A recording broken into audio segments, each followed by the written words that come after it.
Drama company ವಿಶೇಷ ಕಾರ್ಯಕ್ರಮಕ್ಕೆ ಮತ್ತೊಮ್ಮೆ ಸ್ವಾಗತ. ಸೊ ಭಟ್ರಿಗಿಂತ ನಾನು ಸತೀಶನ್ ಕೇಳಬೇಕಂತ. ಸತೀಶ್, ಇನ್ನೊಂದು ಈ ಸಿನಿಮಾದಲ್ಲಿ ಅವರು ಹೇಳ್ತಾರೆ ನಮ್ಮ ಮಂಡ್ಯದ ಮೇಲೆ ಪ್ರೀತಿ ಜಾಸ್ತಿ ಆಯಿತು, ಅದಾಯಿತು, ಹಾಡಿದಂಗಿದೆ ಮಾತಾಡೋದು ಹಾಗೆ ಅಂತೆಲ್ಲ ಹೇಳಿಸ್ತಿರಲ್ಲ. ಇವಾಗ ನೀವು ನಿಮ್ಮ ಕಡೆಯಿಂದ ನಿಮ್ಮ ಮಂಡ್ಯ ಸ್ಟೈಲಿಂದ ಅದೊಂದು ಡೈಲಾಗ್ಸ್ ಕೊಟ್ಬಿಟ್ಟು ಭಟ್ರ ಕೈಲಿ ಹೇಳಿಸಿ. ನಾವು ಪಿಕ್ಚರ್ ಶುರು ಮಾಡೋಕ್ಕೆ ಮುಂಚೆ ಹಂಗೆ ಅನ್ಕೊಂಡಿದ್ದೀವಿ. ಇವರು ಮಂಡ್ಯ ಭಾಷೆನ ಹೆಂಗೆ ಬರ್ದವ್ರೆ ಅಂದರೆ ಸರಿಯಾಗಿ ಬರೆದಿಟ್ಟವ್ರೆ. ಇವ್ರು ನಾವು ಮಂಡ್ಯದವ್ರು ಅಂದರೆ ಇವ್ರು ನಮ್ಮ ತಾತ. ನೀವು ಈಗ ಮಂಡ್ಯ ಕೊಡಬೇಕು, ಕಷ್ಟವಾಗಿರೋದೆ ನಾವು ಬಿಡ್ತೀವ. ಬುಡ್ಲಾ ಮಂಡ್ಯ ರ್ಯಾಪ್ ಬಿಡಿ ಸರ್ ಒಂದ್ಸಲ. ಬುಡ್ಲಾ ಮಂಡ್ಯ ರ್ಯಾಪ್ ಅಂದ್ರೆ ಅದೇ ಬರ್ತದೆ. ಯಾವುದು ಏನು ಒಂದು ಡೈಲಾಗ್ ತುಂಬಾ ಸಣ್ಣ ಹೇಳಿದ್ರೆ ಚಾಕು ಇರಲ್ಲ, ಹ್ಯಾಂಡಲ್ ಇರ್ತದೆ, ಸುಳ್ಳು ಒರಿಜಿನಲ್ಲು, ಸತ್ಯ ಡೂಪ್ಲಿಕೇಟು, ಸಾಂಬ್ರಾಣಿ ಹೊಗೆ ಹಿಂಗೆ 3 ದಿನದ ಬಾಳು, ಎಕ್ಸ್ಟ್ರಾ ಆರ್ಡಿನರಿ. ಮೊಟ್ಟೆ ತಿಂದರೆ ಮರಿಯಿಲ್ಲ, ಕೋಳಿ ತಿಂದರೆ ಮೊಟ್ಟಿಲ್ಲ, ಪಾಪ ಮಾಡಿದರೆ ಪೇಮೆಂಟ್ ಇದೆ, ಸ್ವಪ್ನಕ್ಕೆ ಬಡ್ಡಿ ಬೀಳ್ತದೆ, ಅಕ್ಕ ಬರ್ಕಳಿ ಬರ್ಕಳಿ ಬರ್ಕಳಿ ಬರ್ಕಳಿ. ಜೈನಂಗಿದು ಲಾಸ್ಟಲ್ಲಿ ಅದು ಎಕ್ಸ್ಟ್ರಾ ಆರ್ಡಿನರಿ ಅಂತ. ಹೌದೌದು, ಎಕ್ಸ್ಟ್ರಾ ಆರ್ಡಿನರಿ ಅನ್ನೋದು ಜೈನ. ಅದು ಅವ್ರದ್ದೇ ಅಲ್ವಾ, ಅದು ಮಾಮೂಲಿ ರೆಗ್ಯುಲರ್ ಆಗಿ ಮಾತಾಡ್ತಾ ಇರ್ಬೇಕು, ಆ ವರ್ಡ್ ಯಾವಾಗಲೂ ಇದ್ದೇ ಇರುತ್ತೆ. ಹೌದು, ಅದು ಹುಟ್ಟಿಗೂ ಅದೇ, ಸಾವಿಗೂ ಅದೇ, ಹುಟ್ಟದಬ್ಬಕ್ಕೂ ಅದೇ, ಇಟ್ಟಾದ್ರೂ ಅದೇ, ಫ್ಲಾಪ್ ಆದ್ರೂ ಅದೇ, ಏನಾದ್ರೂ ಕಾಸು ಜಾಸ್ತಿ ಬಂದ್ರು ಅದೇ. ಸೊ ಈ ಕಾರ್ಯಕ್ರಮದ ರೂವಾರಿ ಮತ್ತೆ ಬೇಸೆ ಬಂದು ಜಯಣ್ಣ. ನಾ ಊರ ಪರವಾಗಿ ಒಂದ್ಸತಿ ಎಲ್ಲ ಎಕ್ಸ್ಟ್ರಾ ಆರ್ಡಿನರಿ ಬಿಡ್ಬೋದು. ಅದು ಫಸ್ಟ್ ನೀವು ಬರ್ದಾಗ ಕೇಳಿ ಏನಂದ್ರು ಜಯಣ್ಣ. ತುಂಬಾ ಬೇಜಾರು ಮಾಡ್ಕೊಂಡ್ಬಿಟ್ಟಿದ್ದ. ಮಾತೆಲ್ಲ ಆಡ್ ಬರ್ದು ಬಿಡ್ತೀಯಲ್ಲ ನೀವು. ಆಮೇಲೆ ಮೂಕಣ್ಣು ಹೇಳ ಕೂಡ ಅವ್ರದ್ದೇ. ಫೋನಲ್ಲಿ ಕಲೆಕ್ಷನ್ ಬರುತ್ತಲ್ಲ, ಮೂಕಣ್ಣ ಹೇಳ ಅಂತಾರೆ. ಅದು ನಂಗೆ ನೋಡಿ ಇವರು ಮ್ಯೂಸಿಕಲ್ ಆಗಿದೆ ಅಂತಾರೆ. ಸೇಮ್ ಅಲ್ಲಿ ಏನಿದೆಯೋ ಅದನ್ನ ತಿಟ್ಟು. ಇನ್ನೊಂದು ಆ್ಯಕ್ಚುಲಿ ನೀವು ಜಾಸ್ತಿ ಇನ್ಸ್ಪೈರ್ ಆಗುತ್ತೆ ನಿಮ್ಮ ಟೀಮಲ್ಲಿರೋರು ಮತ್ತು ಜೊತೆಲಿ ಮತ್ತು ನಿಮ್ಮ ಫ್ಲ್ಯಾಶ್ ಬ್ಯಾಕ್ಗಳಿಂದ ಅಂದ್ಕೊಳ್ತೀನಿ ನಾನು. ನಿಮ್ಮ ಸುಮಾರು ಸಲ ಹೇಳಿದ್ದಾರೆ, ಕಾಲೇಜಲ್ಲಿ ಹಂಗಾಯ್ತು ಇದಾಯಿತು ಅದ್ರದ್ದೆಲ್ಲ ಎತ್ತಿಟ್ಟಿಲ್ಲ ಹಾಕಿದ್ದೀನಿ, ಈ ಥರ ಒಂದು ಸನ್ನಿವೇಶ ಎತ್ತಿ ಹಾಕಿದ್ದೀನಿ.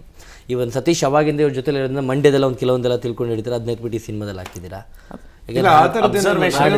ತುಂಬ ಅಬ್ಸರ್ವೇಷನ್ ಇದೆ ಅಲ್ವಾ. ಅದು ಈಗ ಏನೋ ಒಂದು ಮಾತಾಡ್ತಿದ್ದಾಗ ನಿಮ್ಮಲ್ಲಿ ಏನೋ ಒಂದು ಇದೆ ಅನ್ಕೊಳ್ಳಿ, ಅದನ್ನ ಎತ್ಕೊಂಡ್ಬಿಟ್ಟು ನೆಕ್ಸ್ಟ್ ಸಾಂಗಲ್ಲಿ ಅದೇ ಇರುತ್ತೆ ಅಲ್ಲಿ. ಇಲ್ಲ, ಪೂರ್ತಿ ಈ ಸಲ ಯುವರಾಜ್ ಸರ್ದೆ ನಮ್ಮ ಮಂಡ್ಯ ಭಾಷೆ ಏನಿದೆಯೋ ಅದನ್ನ ದೇವರಾಣೆ ನಾವು ಯಾರನ್ನೂ ತರಕ್ಕೆ ಸಾಧ್ಯನೇ ಇಲ್ಲ. ಆ ಲೆವೆಲ್ಗೆ ಅವ್ರು ಬರೆದು ಅಚ್ಚಿಳಿಸಿ ಹಂಗೆ ಮಾಡಿದ್ದಾರೆ. ನಾವು ಅನ್ಕೊಂಡಿದ್ವಿ ಧಾರವಾಡಿ ಭಾಷೆ ಅಷ್ಟು ಚೆನ್ನಾಗಿ ಬರೀತಾರೆ ಸರ್, ಬ್ಯಾಂಗ್ಳೂರ್ ಭಾಷೆ ಅಷ್ಟು ಚೆನ್ನಾಗಿ ಬರೀತಾರೆ ಸರ್, ಇದು ಹೆಂಗೆ ಸಾಧ್ಯ ಅಂತ. ಹೋಗ್ಲಿ ಬಿಡಪ್ಪ, ಹುಚ್ಚರಿಗೆ ಕಣ್ಣು ಕಿವಿ ತುಂಬಾ ಶಾರ್ಪ್ ಅಂತ.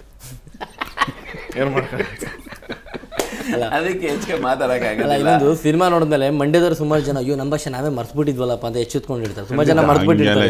ಹಂಗೆಲ್ಲ ಏನಿಲ್ಲ, ಪಕ್ಕ ಒಂದು ಒರಿಜಿನಲ್ ನಮ್ಮ ಭಾಷೆ ಅಂತ ಅನ್ಸುತ್ತೆ ಅವ್ರಿಗೆಲ್ಲೂ. ಇದು ಯಾರೋ ಬೇರೆಯವ್ರು ಬರ್ದಿದ್ದಾರೆ ಅಂತ ಅನ್ಸಲ್ಲ, ನಮ್ಮವರೇ ಯಾರೋ ಬರ್ದಿದ್ದಾನೆ ಅಂತ. ಇಲ್ಲಿ ಹುಟ್ಟಿ ಬೆಳೆದವ್ರು ಯಾರೋ ಒಂದು ಇದ್ದವ್ರು ಅನ್ನೋ ಥರ. ಓಕೆ, ಕೊನೆದಾಗಿ ಏನು ಹೇಳ್ತೀರಾ?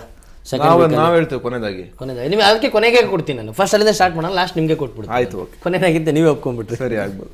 ಏನಿಲ್ಲ, ಒಂದು ದೊಡ್ಡ ಸಕ್ಸಸ್ ಭಟ್ರ ಜೊತೆ ನಮಗೂ ಒಂದು ಒಳ್ಳೆ ಸಕ್ಸಸ್. ನೋಡಿ ಮುಖದಲ್ಲಿ ಮಂದಾಸ ಇದು ಕಾಣುತ್ತೆ. ಕಿಟ್ಟಿ ತುಂಬಾ ಚೆನ್ನಾಗಿ ಕೆಂಪಾಗಿ ಹೊರಟೋಗ್ಬಿಟ್ಟಿದ್ದು. ಅವೆಲ್ಲ ಏನಿಲ್ಲ, ಏನಂದ್ರೆ ಈ ಪಿಕ್ಚರ್ ಒಂದು ಸಕ್ಸಸ್ ಅಂತ ನಾವೇ ಏನು ಅನ್ಕೊಂಡಿದ್ವಲ್ಲ, ನಮ್ಮಿಬ್ರಿಗೂ ಒಂದು ಎಕ್ಸೈಟ್ಮೆಂಟ್. ಫಸ್ಟ್ 3 ದಿವಸ ಇದು ಸಕ್ಸಸ್ ಇಲ್ವಾ, ಸಕ್ಸಸ್ ಇಲ್ವಾ. ಸೋಮವಾರ ಸಂಜೆ ಮೇಲೆ ಒಂದು ಸ್ವಲ್ಪ ನಿರಾಳ ಆಯ್ತು. ಯಾಕಂದ್ರೆ ಸಾಕಷ್ಟು ಸಿನಿಮಾಗಳು ಫಸ್ಟ್ 3 ದಿನ ಸಕ್ಸಸ್ ಅಂತ ಗೊತ್ತಾಗುತ್ತೆ, ಸೆಕೆಂಡ್ ವೀಕ್ ಆದ್ಮೇಲೆ ಡೌನ್ ಆದಾಗ ನಮ್ಗೊಂದು ಫ್ರೆಂಡ್ಸ್ಗಳು ಇದ್ದಾರೆ. ಇನ್ನೊಂದು ಮಜಾ ಇದೆ ಕಿಟ್ಟಿದೊಂದು, ರಿಲೀಸ್ ಮುಂಚೆ ನನಗೊಂದು ಮಗು ಆಯ್ತು, ರಿಲೀಸ್ ಆದ್ಮೇಲೆ ಒಂದು ಮಗು. ಇಲ್ಲ, ರಿಲೀಸ್ ಮುಂಚೆನೆ. ಕರೆಕ್ಟ್, ಆಲ್ಮೋಸ್ಟ್ ಮುಂಚೆನೆ. ಆಲ್ಮೋಸ್ಟ್ ಪ್ರೀವಿಯಸ್ ಮುಂಗಾರು ಮಳೆ ಟೈಮ್ 2 ರಿಲೀಸ್ ನಮ್ದು.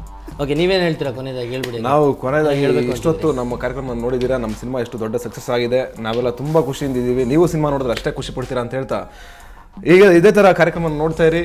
ನೇರ ಭಟ್ಟ ಭಯಂಕರ ಅಂತ ಹೇಳಂಗಿಲ್ಲ, ಅದು ನಾವು ಹೇಳ್ತೀವಿ. ನಿಮ್ಮ ಕೆಲಸ ನೀವು ಹೇಳಿರೋದು ಮೋಸ್ಟ್ಲಿ ಅವ್ರಿಗೆ ಇದಾಗಿಲ್ಲ, ತುಂಬ ಇದಾಯ್ತು. ನಿಮ್ಮ ಸ್ಟೈಲಲ್ಲಿ ನೀವೇನೋ ಹೇಳಂಗಿದ್ರೆ ಲಾಸ್ಟಿಗೆ ಹೇಳ್ಬಿಡಿ, ಮುಗಿಸ್ಬಿಡೋಣ.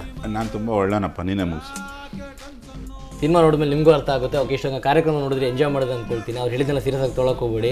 ಸಿನಿಮಾ ನೋಡಿ ಅವರ ತುಂಟಾಟ ಪೊಲಿತನ ಎಲ್ಲ ಗೊತ್ತಾಗುತ್ತೆ. ನೋಡಿದ್ರು ಕೂಡ ಇನ್ನೊಂದ್ಸಲ ನೋಡಿ ಮೈಂಡ್ನ ರಿಫ್ರೆಶ್ ಮಾಡ್ಕೊಳ್ಳಿ, ಎಂಜಾಯ್ ಮಾಡಿ.